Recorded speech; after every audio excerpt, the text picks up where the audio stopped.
ভারত এখনই তাদের প্রথম আর্টিফিশিয়াল গাছ বসিয়েছে বায়ু দূষণের বিরুদ্ধে লড়াই করার জন্য। আর সবচেয়ে অবাক করার বিষয়, পুরো সিস্টেমটাই চলে সোলার প্যানেল দিয়ে। প্রতি বছর ভারতে প্রায় 20 লাখ মানুষ বায়ু দূষণের কারণে মারা যায়। আর এখন ভারতে এক শহর এই সমস্যার বিরুদ্ধে নতুন এক ওয়েপেন বসিয়েছে। আর সেই শহরটা দিল্লি না, মুম্বাইও না, ব্যাঙ্গালোরও না, এটা হলো ভোপাল। এই প্রযুক্তির নাম এগ্রিটু। এটি বসিয়েছে একটি ভারতীয় কোম্পানি মশরুম ওয়ার্ল্ড গ্রুপ। এখন বুঝে নাও এটা কাজ করে কিভাবে। পুরো সিস্টেমটা চলে সোলার প্যানেল দিয়ে। ছোট ছোট ফ্যান রাস্তাঘাটে দূষিত বাতাস ভেতরে টানে, আর একটা ফিল্টার আছে, ওই ফিল্টার ধুলো আর ক্ষতিকর বায়ু আটকে ফেলে। তারপর পরিষ্কার হওয়া বাতাস যায় একটি গ্যাস ট্যাঙ্কের ভেতর, যেটি ভর্তি থাকে লিভিং এগ্রি দিয়ে। এই এগ্রি কার্বন ডাই অক্সাইড টানে এবং ফ্রেশ অক্সিজেন রিলিজ করে।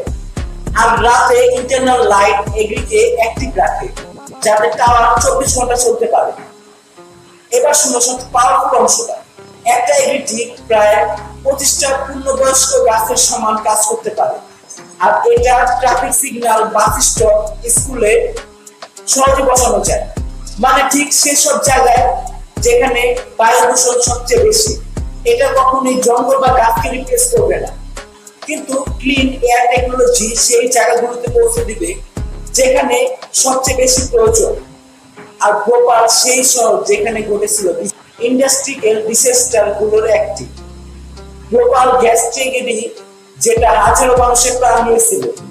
দশকের পর দশক পরে সেই শহরটাই বায়ু দূষণের সমাধান নতুন উদাহরণ হয়ে দেখাচ্ছে। গ্যাস ট্র্যাজেডি থেকে ক্লিন এয়ার টেকনোলজি পাওয়া যায়। আর এমনই ইন্টারেস্টিং কন্টেন্ট পেতে এই পেজটা ফলো করে রাখুন। আল্লাহ হাফেজ।